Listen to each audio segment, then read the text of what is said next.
May mga hindi kapani-paniwalang mga bagay na nahadyap sa camera. Ating panuorin ang mga kaganapan na akalain mong hindi mangyayari sa totoong buhay kung hindi nakunan ng camera. Bago yan, huwag kalimutang mag-subscribe sa ating channel para palagi kang updated. Simulan na natin. Ang mga Japanese ay kilala bilang mga napakadisiplinadong nga tao. Makikita naman sa video na ito dahil impossible itong makamit ng walang decency ng disiplina sa pag-insayo. Isipin natin kung gaano nila ito pinaghandaan para sa ilang segundo ng perfection. Tunay ngang nakakatuwa ang kanilang performance. Ito naman ay tunay na phenomenon. Hindi ito peke o edited na maaari mong isipin. Tinatawag itong ball lightning at ito ay isang rare phenomenon. Wala pang sapat na theories ukol dito at talaga namang nakakatakot lalo na't matutunghayan mo ito ng personal. Ito naman ay isang Red Bull Rampage bike competition at si Kelly McGarry ay gumawa ng nakakamanghang backflip sa 72 foot na taas ng canyon. Nanalo siya ng silver medal sa competition na ito. Sa clip namang ito, napag-utusan ang mga manggagawa ng kanilang boss na buhusan ng tubig ang kanyang kotse. Sumunod naman ang mga ito ngunit ganito nila ito ginawa. Sa clip namang ito, makikita ang pagsabotahe ng kabayo sa katabi nitong kalaban ng kanyang amo. Nahirapan itong makarecover dahil sa lakas at siya'y nahilo. Ngunit, ang nakakamangha dito, dahil sa galing ng ensayo at disiplina ng kabayo, nanalo pa rin ito sa competition kahit pa man walang amo na sumakay dito. Tinuloy pa rin ito ang laban. Ang pag-backflip sa figure skating ay pinagbabawal gawin dahil ito ay napakadelikado. Ang paggawa ng stunt na ito ay nagdi-disqualify sa isang contestant mula sa kompetisyon. Ngunit noong 1998, ang French skater na si Surya Bonelli ay hindi pinangarap na manalo sa laro ngunit gusto niya lamang magkaroon ng remarkable at di malilimutang move sa kompetisyon. Ginawa niya ang isang perfect na backflip. Nakakamangha. Panuorin niyong mabuti. Ang dams ay ginawa na may matibay na resistance. Ngunit ito ang nangyayari kapag nasira ito.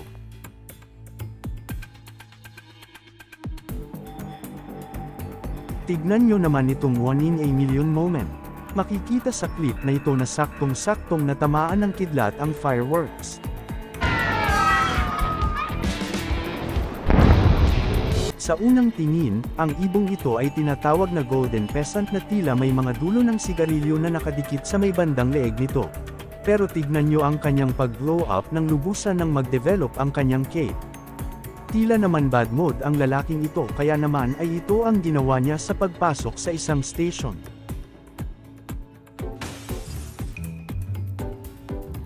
Ang mga Mayans ay ancient civilizations na nag-iwan ng maraming misteryo at isa na dito ang napaka-weird na tunog na maririnig sa pag-echo ng Chichen Itza stair. Here, sound comes back. Kung curious ka, ito ang itsura ng isang sea cucumber kung ito'y nagigising at kumakain. Ang organismong ito ay kumakain ng maliliit na particles katulad ng algae. Kumakain ang sea cucumber gamit ang tentacles nito na nakapalibot sa bibig nito.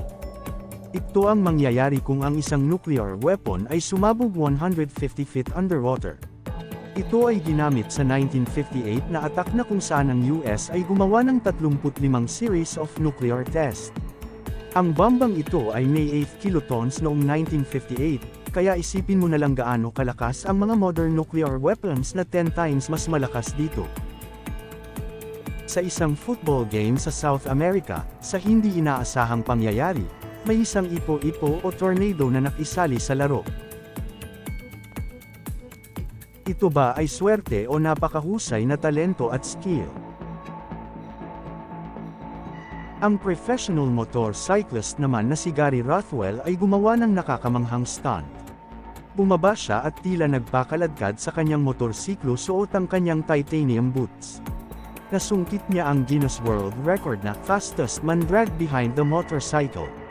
Parang walang tao na magbabalak na i-break ang record na ito hanggang ngayon.